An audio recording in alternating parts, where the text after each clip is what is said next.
This is all for an E40D. And I just want to show the power flow and how the input works both in direct drive and overdrive. Here you see the input shaft. This is the coast clutch, and the clutch is up in here. This is the overdrive ring gear, and this part of it is called an intermediate shaft. And then this is the forward drum, which is on anything forward. And how the power flow works is the power comes in through the input shaft, through the sprag, which when spinning clockwise, and it always spins clockwise, the sprag is always on. And if the sprag was to fail, this would just spin. So what Ford did is they put another clutch up here. It's a two-purpose. The outside splines that you see here are for the overdrive clutches, and the clutches that you can't see on the inside here, they call it the coast clutch, which is kind of weird, but that clutch up in here turns on anytime you put in manual low 1, manual 2, manual 3, and reverse, and then it shuts off for overdrive. Because the sprag, it can't be on in overdrive, it can only be on in 1, 2, 3, and reverse. So as you see, I got lines lined up here, and turning this clockwise just by the input shaft, that you can see it's a 1-to-1 ratio. And the minute that you would turn the overdrive clutch on, it's going to shut off the sprag. And now you can see that it's overdriven. See how everything below this is spinning quicker than the input by the marks on there. So on a Ford setup, when the overdrive is on, every single thing in the whole transmission from the coast clutch back is spinning. The whole transmission is spinning at an overdrive ratio. On a Dodge Trans, a 46 or 48 RE, the overdrive section is in towards the rear.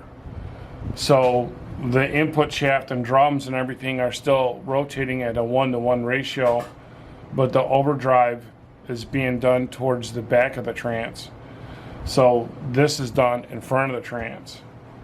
And I'm going to take this apart because I kind of want you to see, and I'm going to explain how we did this upgrade.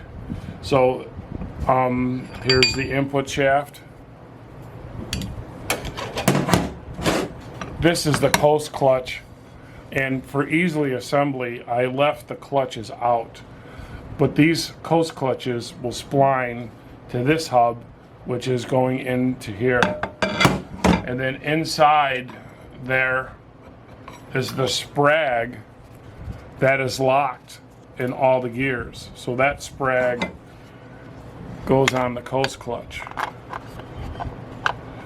And then inside we have the overdrive sun gear and the overdrive planetary. Now this overdrive planetary is splined to the input shaft. Whoop, wrong way. Okay, so the two are splined, but it's only driven in fourth. The rest of the time, the input comes in through the sprag. So I'm sure under trans brake application or some high horsepower, these aluminum splines would definitely strip out. Plus, this is a 3-pinion. This cord that I have, I believe it came out of just like a van, because there was nothing too heavy duty in it. I mean, it's a heavy duty trans, don't get me wrong, but there's stronger versions. I got this steel planetary that's a 4-pinion that we're going to put in the Casper trans. it's going to have a lot less chance of ripping out the splines due to high horsepower or letting off on the trans brake. So, and then we're going to have the 4 pinion planetaries instead of the 3, give it more contact area while revolving. We're also, and then they do make this piece in billet. So I don't think Andy's going to have any issues whatsoever with upgrading this to the factory diesel style one. They do have them that have what they call full spline. For whatever reason, Ford didn't put all the splines in there. Could you see right here?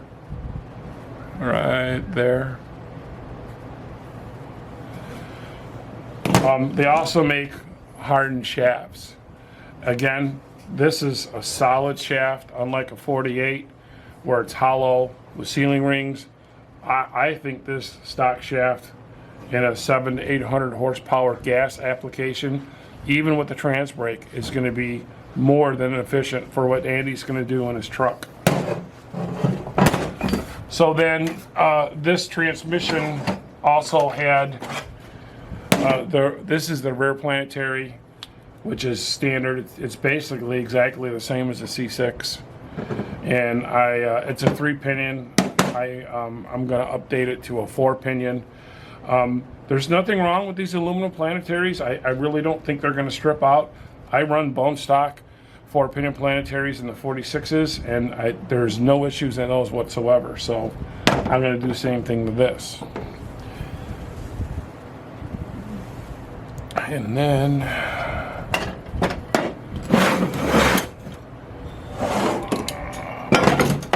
now the front planetary, which splines to the output shaft, like so, is definitely going to be the planetary that takes the hardest hit.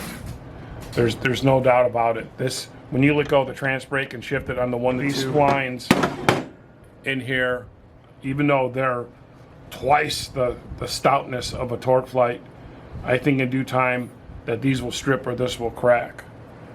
So I found the diesel planetary that is a 6-pin in steel. So this will keep that spline from stripping. So we're going to do some pretty decent upgrades to the trans. These are all very simple, basic upgrades that you can do in due time.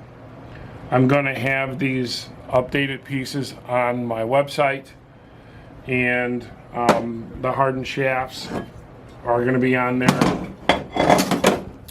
Also with the racing clutches and cooling steels and whatnot. So other than upgrading the planetary system, there is one more thing that we're going to upgrade. This is the clutch drum, the 3rd gear clutch drum that's on it. And you can see that there's the snap ring land. This one only takes 3 clutches. So I have another drum that's here off camera that the snap ring lands all the way at the top, and that's going to allow us to put 5 clutches in there. There's also 2 different versions. Let's see here. There's the feed hole for it right there. Some of these drums have only 1 hole, some have 2. So even though this is a 3 clutch drum 2 hole, I'm not going to use that. I'm going to use a 5 disc 2 hole, and I got that drum coming.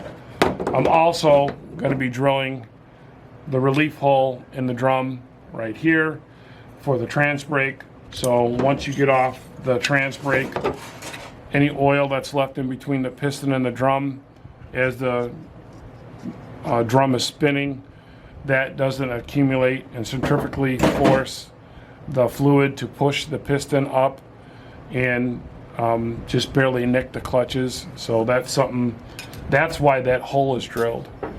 It's not so much so the trans brake releases any quicker. It's so that when this drum, you turn this on at a dead stop, this piston fills with oil because it's pushed out. And then when you let go of the button, the springs push it back in. It can only push it so much. There's always going to be residual oil between the piston and the drum. And as this spins really fast in first gear, that oil can go to the outside of the drum and actually push the piston up a little bit just to nick the clutches. So just something I wanted to show you guys really quick. This is going to be a short one. I'm going to have more videos on the E40Ds for you guys. So stick around. Thanks for watching. Don't forget to click. Don't forget to click. Right? Click it. And don't forget to click your seatbelt. All right, I'm out here. Have a good day, guys. Mr. Haney, I didn't hear your truck. Oh, well, that's easy explained. You see, the motor is tuned to such a high pitch, it can only be heard by dogs.